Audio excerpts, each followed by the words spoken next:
During this sweltering month of June here in Canada, Outside, known on Steam for releasing Cosmo Dreamer and Light Dreamer, released his newest product, Redneg Allstars Swing By Edition, a remake of the game of almost the same name released for free like 5 years prior.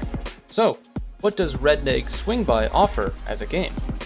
As mentioned in the video title, Redneg Swing By is a boss rush shmup, a title held by games like Chaos Field or Loop 2 of Pilot Kids. It's a pretty rare type of game to see since stages are so intertwined with the design philosophy of a shmup. Does this mean that it's just dead on arrival? No, actually, quite the opposite. Players at the start will have access to the main boss rush mode, a 31 boss gauntlet, each one having 2 or more patterns to fight through, with 3 selectable difficulties, 2 other ones being unlocked after once seeing the currently highest unlocked difficulty. You're also able to unlock 2 additional game modes later on, Another Dreamers, which is a 35 long boss rush made of previous Outside shmup works, and the Endless mode, an infinite mode that tests the player's endurance against random bosses at slowly increasing difficulty. By default, you start with 2 homing shot types to choose from. As you once see the game, you will slowly acquire more shot types to use, totaling up to 8 possible shot types. Each shot type plays differently, having unique shooting patterns and different bombs to play with. So, how about those mechanics? You know, the bread and butter of a shmup. How do they intertwine with survivability and scoring ability? Redneg Swing By takes a lot of its mechanics from the previous Light Dreamer, minus the hyper system introduced in the latter. You have 3 resources to keep track of while playing. The first is your rank and rank rate. The rank system is a new addition when compared to the free version of the game, and is influenced by the difficulty selection at the start. Depending on your selection at the beginning, your rank will start at a different initial value, easy being 1, normal 50, hard 100, very hard 150, and ultimate at 255, the maximum. The rank will steadily increase over the course of the game through collecting items, multiplied by the current rank rate. The higher your rank rate, the faster the rank will increase.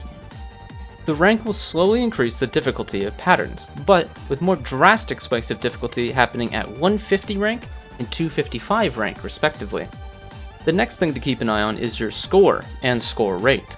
The leftmost value on your rate is the current item value, or PIV for you Toho players. This increases from collecting green shards, either from proximity shooting, think of it like tick points or building a hyper gauge in Diojo, Zako kills, and capturing attacks. Depending on your proximity to the source of the gems, they will spawn as small gems giving 1 PIV, medium gems giving 5, and large giving 10. The rightmost value is your multiplier, which increases from increasing your rank. Every 1 rank increased from the initial value will increase your multiplier by 0.1 times. The max multiplier will change depending on the difficulty you select, with easy and normal mode having in theory the highest scoring potential available due to their higher multiplier caps. For the actual point items are these stars, and the green shards too. The shards give a little bit of points, at most giving PIV times 1, or as low as PIV times 0.1. But the stars is where the big money is. Each bullet cancelled or grazed will give a small star. Each small star is PIV times 1. So when the rank is maxed out and you're deep into the game on the TLB, a single graze can be worth upwards of 4 million points. Medium and large stars are dropped from enemies and capturing patterns, being worth PIV times 5 and PIV times 10 respectively. Those with a keen little brain would realize that this game becomes quite focused on bullet cancelling and iframe grazing with bombs. If that isn't your style, this game for score may not be for you. But speaking of bombs, the final gauge to keep in mind is the magic gauge, or your bomb stock. This will fill from collecting green shards, large ones filling it 10 times as fast as small ones, so point blanking whenever possible will be in your best interest, for extra bomb gauge and extra damage to boot. You can also only hold 3 bombs in stock at once, just like Gunfane, so using them to point blank and skip sections of a pattern when you're at max resources is often a smart decision. And lastly, we have how to trigger the TLB, Redneg.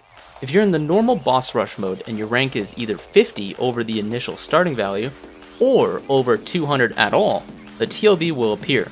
Very fast and dense bullet patterns will fill the screen on a boss with a very large health pool, and depending on your rank, a bomb shield on both of its phases.